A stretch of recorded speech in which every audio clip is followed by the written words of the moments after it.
Hey, hello, ladies and gentlemen. Welcome to Unfiltered 30. Today, I have an amazing guest that really wants to make this unfiltered 29 and a half because there's Rummy 500 game going on in my kitchen. But today, I brought my sister on. For those of you that don't know, I have one sister, Well, kind of, that's debatable. kind of. Uh, but we'll get into my family situation a little bit later on one of these days. Uh, and I That will asked her to take come on. that'll take more than 30 minutes. We'll have to do 2 episodes.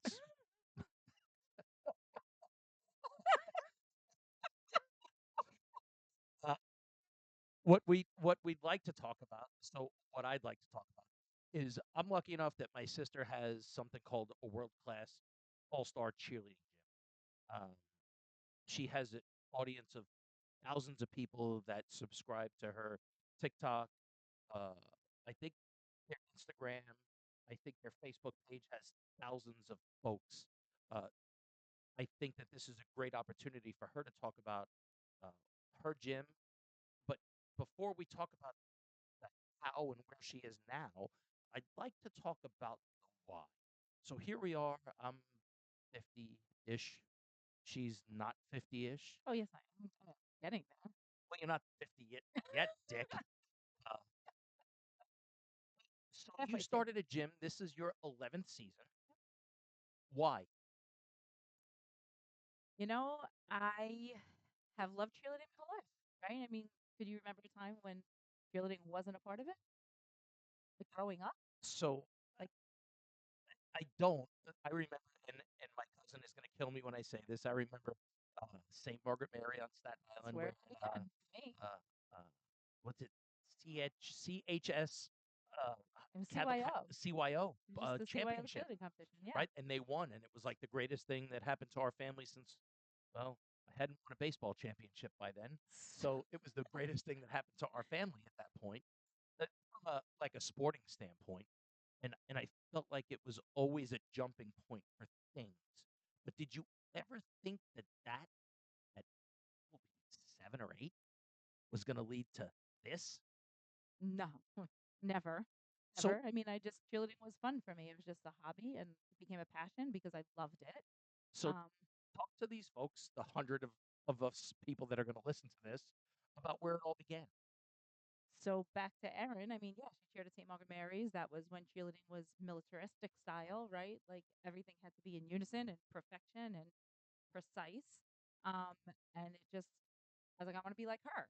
I want to be like her. So when I finally transferred into a Catholic school who had a cheerleading team, I was like, Mom, I want to be a cheerleader. So I tried out. Fifth grade, I made the team. Sixth grade, I was captain of the Deb team. Tried out for varsity in seventh grade. Was the captain of my team in varsity in the eighth grade. Went to high school, continued to cheer for my school. Um, cheered for 4 years at Villa, my senior year of high school. I was introduced to all star cheerleading, which was a whole brand new world. It was So can you explain the difference between like standing on the sidelines going rah rah, what as Daddy would say? He said rah rah ree, kick him in the knee, rah rah rash, kick him in the other knee. ass. Right? Like I think that's what a lot of people are familiar with. Right. So can you explain what all star cheerleading is? All star cheer is just so traditional cheerleading, what people think of is, like you said, on the sideline, crowd engagement, wanting the crowd to respond to your commands and your cheers. Um, and then all star cheer is pretty much performance, 2 minutes and 30 seconds, music, um, If only. filled with filled with tumbling, stunts, dancing, motions, a whole lot of performance. It's just So it's I it's love it. more I performative love than it. it is like just crowd engagement. Correct. Obviously, there's a crowd engagement piece. As Your I've been to, performance value brings the crowd engagement. I've been to these competitions, and it is absurd. It's like cult-like things, but Sure. it's not just what our generation knows of just standing on a sideline, Correct. just trying to get the crowd to cheer on your football, basketball, baseball team to do anything. No, Okay, it's its own so little world. so you get introduced to all-star cheerleading My at senior year of high school. senior year of high school, and then where does it take you? Well, then I went to college and, you know, I guess things kind of like took a hiatus after that. Um, when I finally came home from college after about a year and a half, I was like, well, maybe I become a coach. And that's when I hooked up with, you know, well, Holy Linda. child. Yeah. So we had a friend of the family who was coaching at a local Catholic church. And so I was like, "Can I coach?" And that was it. Um, I never knew that it was something that I ever really wanted to do, but I was like, "I'm gonna try it because I love cheerleading." At that point, I'm kind of too old to do it. And if you What can't the fuck do you mean kinda? can't do it, you teach, right? That's those who can, those who can't Teach. teach. That's fair. So And here we are. I mean, so here we I are. was 19 when I started coaching. So you started coaching when you were 19. Yeah. You did several years Holy child. at Holy Child, and We then won. We won a championship, 2011. whoop whoop. Fucking, we have rings and banners, Oh, that's and nice. then here we are, 2025. So it's 14 years later. Yep, You now own your own gym. I do. I don't you know, I you're don't not the own it only alone, owner. right? You're not the only owner, but you do own you're part owners in a gym that has taken off. Yeah, and, So talk to us a little bit about that journey, what it's been like. well, I mean, the gym started because my time at Holy Child came to an abrupt end, That's um, fair. and I was done. I was like, "That's it. I don't wanna do this anymore. I don't want the Okay. headache, I don't want the aggravation. Um, I wanna be a mom. I wanna spend time with my kids, I want to enjoy it." School cheerleading was a lot, 5, 6 days a week for a good 8, 9 months out of the year. Um If you only knew. You know, your phone is ringing off the wall, you don't get paid, you volunteer, you know, it's a lot of work for very little reward sometimes. But then once my time at Holy Child ended, I thought that I was taking a break, and when I looked in the eyes of these little kids and they were begging me to give them something because, they had nothing left because they no longer had a team available for them. Okay. And So so that leads us to then I decided, like, okay, let me see where I can go, who can help me, how I can get this started. And I kind of made some connections with a few people who were willing to help me out. We rented space. It was just me, just me. I said to Vinny, you got to help me. Rented space out of the JCC. And that was it. I incorporated the business very quickly after that, just by myself, in my friend Debbie's basement. She was an accountant. She was like, "It's very easy to do." And so just a few $100 and Evolution Cheer Incorporated was born in the basement of her house. And then that was when I was like, "Oh, Deborah, you know, why don't you let Charlotte cheer?" Because Charlotte, my business partner Deborah, has twin girls that are 6 months older than my twins, and there was nowhere really for them to cheer because no one wants to take them at 4 years old, even though they knew what they were getting into, right? Deborah and I know cheerleading. We've been cheering on Staten Island for the last 20 years. Like, we're not just fly by night cheer moms. And so I asked her if she wanted to help me uh, coach some of the teams, bring Charlotte into cheer. And then with that, a partnership was formed because she had the same passion for cheerleading that I did. wait, so I'll ask the question. Where did she cheer at? Because she didn't cheer at Villa with you. Correct. She Is cheered. she a hill chick? No, no, no. She actually went to St. Joseph by the Sea her freshman year. Okay. And then, like, the second day of her sophomore year, she walked into the office and she was like, "Call my mom. I don't want to go to school here anymore." And she transferred to Moore. But the Villa connection does exist. I went to St. John Villa for high school, but the Villa connection exists because Deborah's mom, Joanne, was the secretary at Villa. Okay. And then I graduated high school in 98. In 1999, Deborah and her sister Christy took over the cheerleading program at Villa. And so I have Oh known shit. Deborah. So I've known you for all the years of your life. I did not know that Yeah, fun fact. yeah, I knew that Joanne worked at Villa, right. but I So did not know that they took over the cheer program. right. So Missy coached the varsity team in Okay. 1999, and then Deborah and Christy took over the JV team, and then Missy left, and Deborah and Christy took it over, and they ran it until we opened the gym. Wow. That's a uh like the It's like a incestuousness of like the cheerleading world, and yeah, we're gonna get into that over the next couple of minutes. But holy cow, that's a and then we'll start with uh you opened up your first gym in an industrial park out by the prison in Staten Island, that the gym itself probably wasn't much bigger than my house No, little with no walls in it, and 3,500 square feet I around the watched corner from a strip club, all right, all the things on Staten Island. all right, so it's twice the size of my house, but that's beside the point. I do remember going out there for the first time and watching, my niece and nephew tumble, and by then, tumbling consisted of somersaults and maybe a cartwheel, Cartwheel. right? And then you guys exploded. Holy shit, did it explode.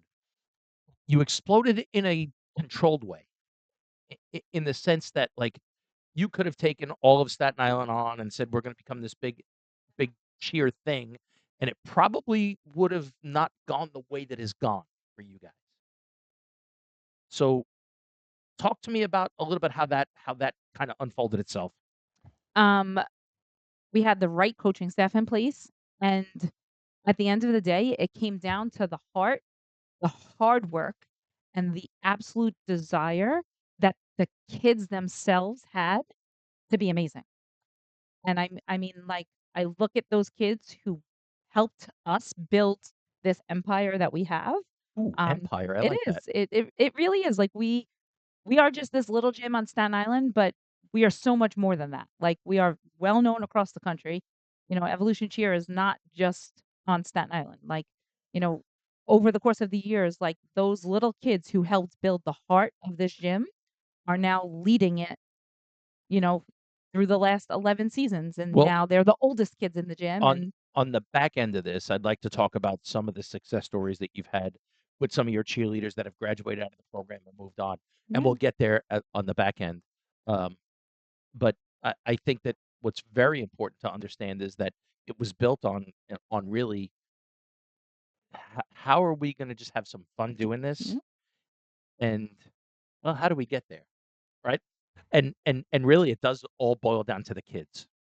and the heart and the love that they have for cheerleading, and Listen, so I'll be honest with you. I've been a cheerleading bystander for shit probably 40 years. yeah, Um, it's the and it's fucking insane. and you've Like, watched well, the but growth of the sport. it's not even that. It's like nobody goes to work on Tuesday morning and goes, "Man, I had a great cheer weekend," right? Like you do, I do. right? You do, but like the typical parent, like if you talk to some folks and friends of mine, they're like, "Oh boy, we went out and did this weekend," and nobody comes to work and says, "Yeah, my daughter went to a cheerleading competition this weekend," until you opened your gym, and then I start listening to conversations in a different context, and everybody's like, "Oh yeah, my daughter had a cheerleading competition this weekend, and they were in Atlantic City." I was like, "Oh yeah, my sister was there too. They won. How'd you guys do?" What's your sister's gym name?" "Evolution Cheer." "Oh, Uh, fuck them. We always lose to them." yep. Right? There's a friend of mine, and I'm trying to shy away from last names on the podcast for the first part of this.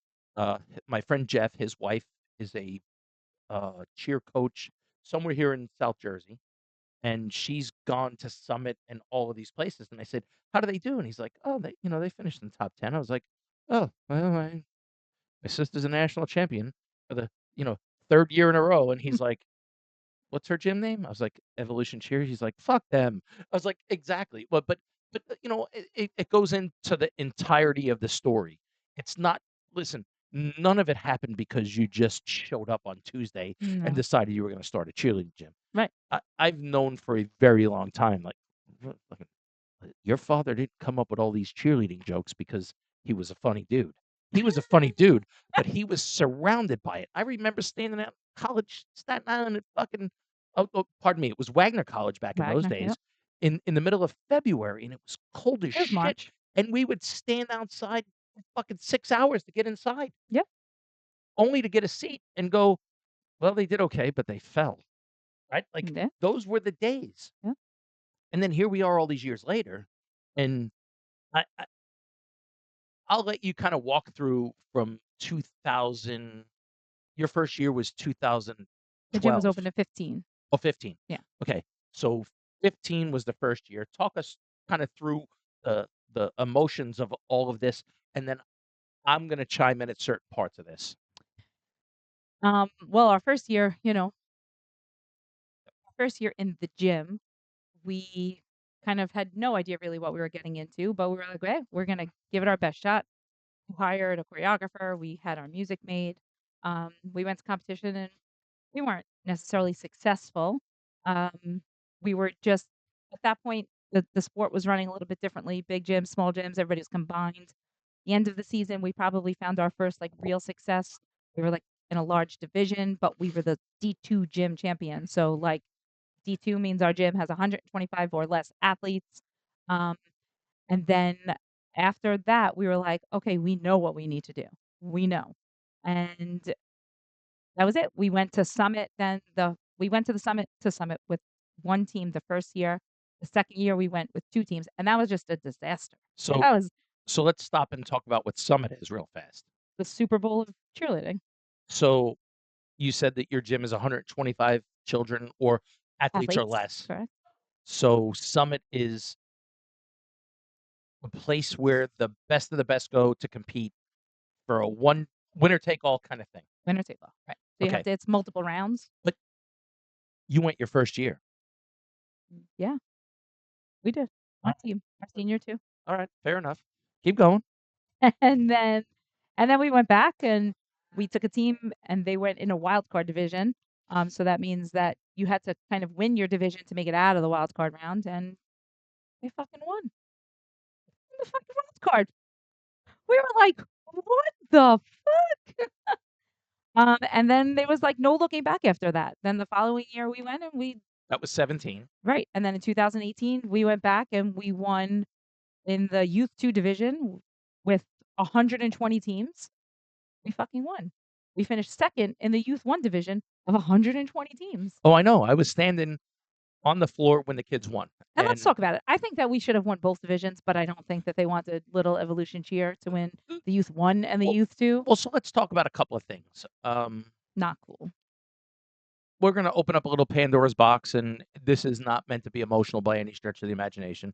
But in 2018, when you guys won, right? It was 18. Um, Mhm. we had just lost mommy. She went in 16. 16. We have a tattoo that doesn't have the right dates on it, but that's another That's my podcast. fault. That's another podcast that me and Devin will do when we've had a couple too many drinks. And not this week. And when we were standing on the floor when the wild card team won to go Yeah, on to the weekend, because that was Friday, that's right? The right. wild card Yep. team went on Friday. I think it was the division or level 3 No, team, senior too. senior 2, whatever. Listen, it's fucking tomato, tomato. Um, I posted something on Facebook and I said, watching somebody else's dreams come true is very earth shattering. Um, it was very emotional for me. Like one of the things that we were very lucky about with our mother specifically, our father was salt of the earth kind of guy, but he was like, "Oh, good, you won, fucking congratulations, move on." Our mother was the one that kind of pushed us over the edge and was like, "Hey, follow your dreams," right? And my mother is the reason I retired out of the military because if it was up to me, I would have left 2.5 years in when I was in Hawaii and I fucking hated it. So watching my sister, like, she jumped around for joy on the mat with the kids that just got to move on from Friday to Saturday, and they thought it was like winning the fucking Super Bowl was awesome to watch, and it was great. But then standing on the mat on Sunday when the kids won, I wasn't even there. you weren't. I was. I was, and I watched Vinny raise his hands, and little Vinny was there. Alyssa was So, with you when yep, with the level 1 team. yep. It was amazing, and it was, incredibly emotional for me. But wait, it doesn't stop there. Most gyms would be uber content with winning a Once. national championship. Just once, because you can hang that banner up and say, "Hey, we won a national championship at Summit." But you No, guys didn't. we went back the next year and we did it again. Oh, wait, you did it We again. did it again. But In wait, the medium youth level 1 yeah, the medium youth 1 division. but didn't you do it again too? We did. Well, we took a little hiatus, though. We had a couple of years not being so hot. Well, actually, not that we weren't so hot. 2020. we were having the fucking season of our lives. No one was gonna beat us. We were gonna win Summit 3 times in 1 year. And And then fucking COVID, man. but You I'm wanna sorry, talk about that? I've never heard of COVID. Ugh, did us dirty. It didn't stunt anything in my life either. No, it did us dirty. We were good. We were peaking, like, at the right time, but whatever. We were able to persevere through that, thank God, right? Like, we didn't shut our doors, we kept it moving. We put fucking Velcro dots on our floor, we had those kids in the gym as much as physically possible, and thank God we were able to do that, but so it took us a little while after 2020 to kind of, like, get back Put your onto it. feet back underneath you. Yeah, because, like, everywhere else was able to keep going, but we weren't allowed to keep going, so Hashtag New York. kind of fell behind the 8 ball a little bit. Thanks, Andrew Cuomo. Yeah, fucking New York. Um, it's another podcast, right? Well, we'll do another podcast on COVID and all the other tomfoolery, but nonetheless. But then we found our groove, and back in 2023, we won twice in one competition. So we won a level 4 and a level 5, and luckily my kids were on both of those So teams. I will explain level 4 and level 5 for the non-cheerleading folks that may tune into this. Every bit of the levels has to do with the difficulty of the stunts and tumbling that goes into cheerleading. It makes me So so proud. level 4 is like you can do a couple of back handsprings and maybe a twist, right? No, you can't Oh, twist in level 4. hold on. Work with me here. I'm trying to explain this to the regular people.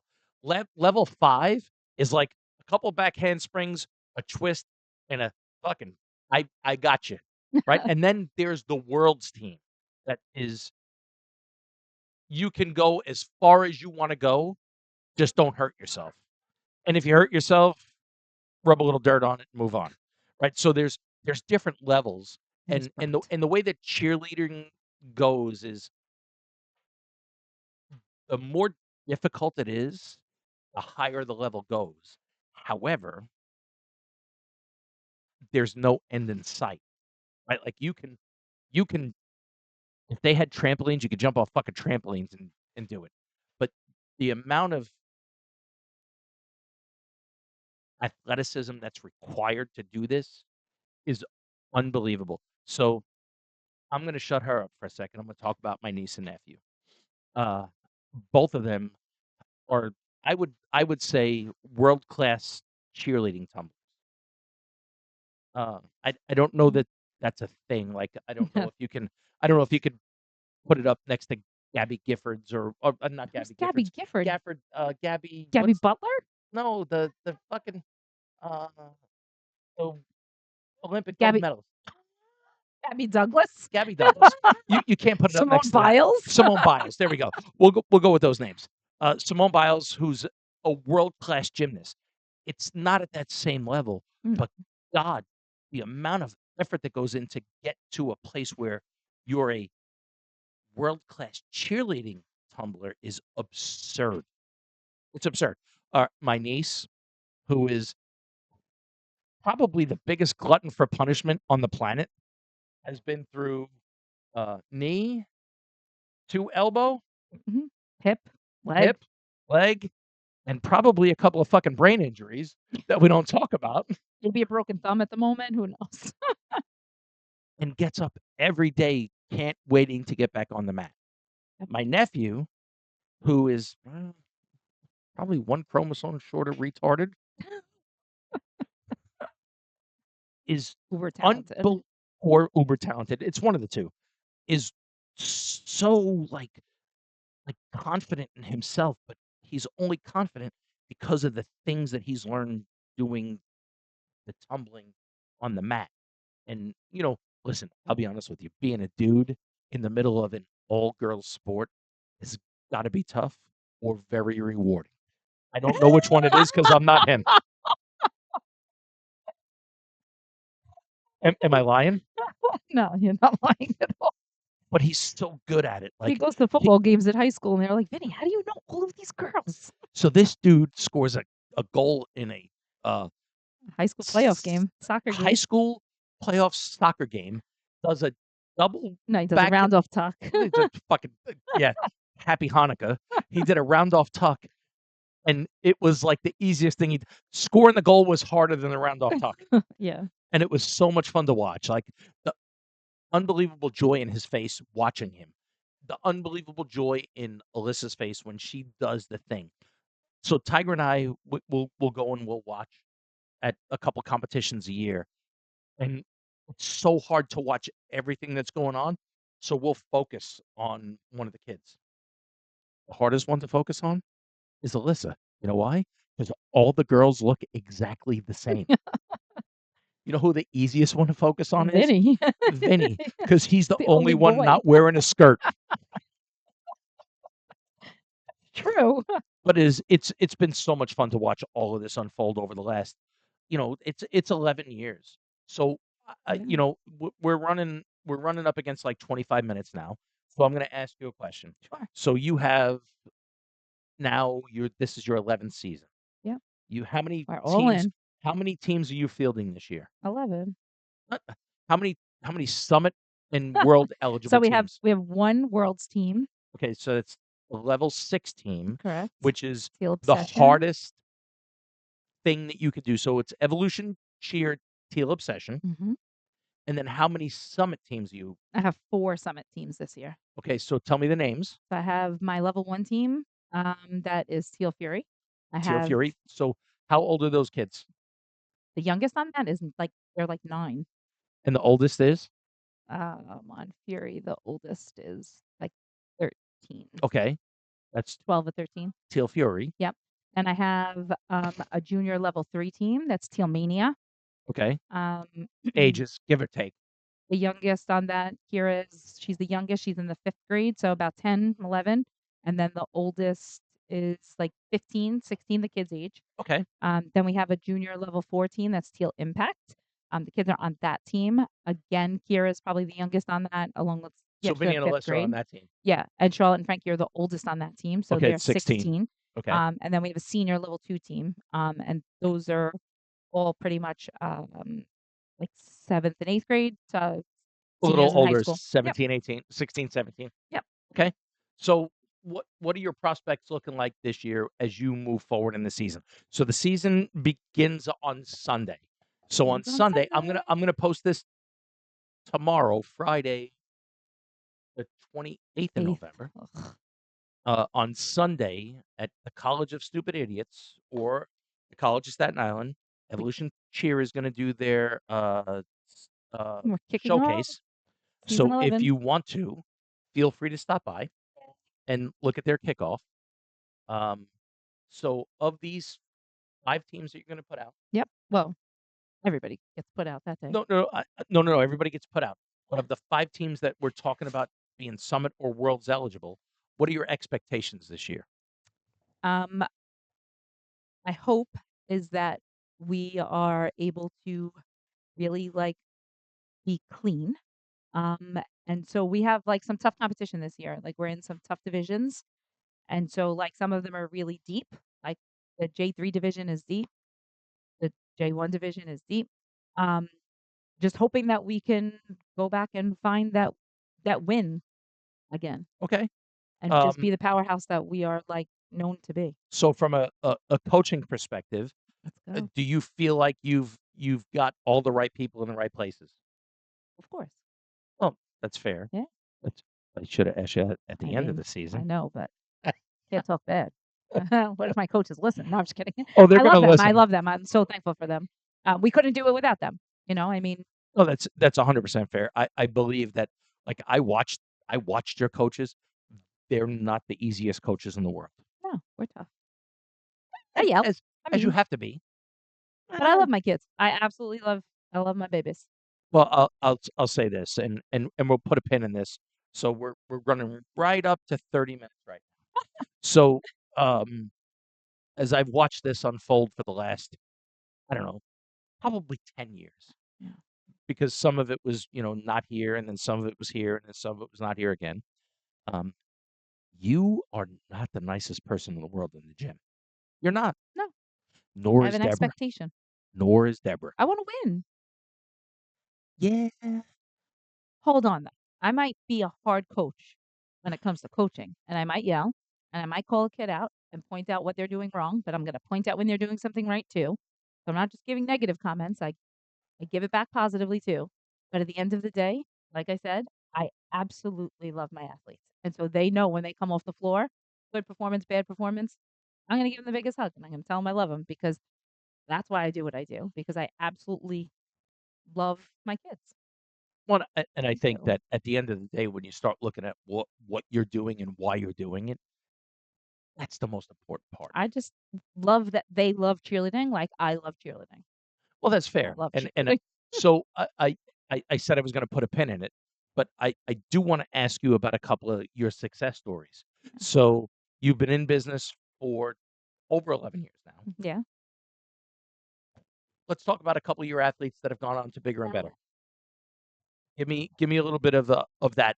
So, I say unfiltered 30, I have to keep it under 40, and you said to me before this started, "I don't know if we're gonna make it 20," No. and here we are. So tell me. Mhm. Well, this year in particular, we had 2 athletes that signed with the college to cheer. Um, Last year we had 1, DJ went out, I think it's in Illinois, maybe is where she went to school. But this particular year, we had Francesca sign with LIU, and then we had Ditta sign with, Morehead State. And so Ditta and Francesca have been with us since day 1. Day 1. Actually, I met Francesca's mother when I was coaching in Holy Child. She wasn't in the parish, and I told her to call the church and lie and say she was Jewish. True story. Did you I really? really did. Well, hi, True story. well, hi, But they've been with us from day 1, and so, like, watching them fulfill their dreams outside of the gym, really has been, like, amazing, but So I was talking to Vinny about Charlie today, whose daughter is out in the middle of Kentucky, Kentucky nowhere, and I said, "Hey, how's he doing?" And what'd he say? he says he's miserable without Sam. It So, it has nothing to do with Sam, it has to do with he's not around cheerleading. that too, but he'll be there this weekend. But Samantha Ditta, like I said, she's been with us since day 1. I mean, love the kid to death. Um, she made Morehead State, and, like, they are a powerhouse cheerleading school, on the UCA level, and she made their national team as a freshman, and she's gonna be competing large co-ed, and mark my words, I'm going to college nationals. I am not missing that moment for her because 'cause I'm so damn proud. I'm her So biggest cheerleader. so to put a pin in all of this, what it proves is that a little hard work, a little passion, and a lot of dedication A whole is lot of gonna love. get you to, well, the love. Takes a lot of love. Listen, you know, nothing ever happens in the world unless there's heart to it, right? Um, I can't tell you how humbling it is to sit next to my sister who has done such amazing things for so many kids and have a bullshit 30-minute conversation about things that are important to her and important to 125 athletes. And every one of them looks to her and says, "Thank you." And I look to her and I say, "Hey, thanks for sitting here with me. And oh, by the way, this isn't the last time that you're going to sit here and talk to me." I guarantee you, though, the next time I'm gonna really cry. Oh, stop it. Uh, hey, we're going to see you again this week. I have an incredible conversation this week that's going to absolutely rock your socks. So we'll see you soon.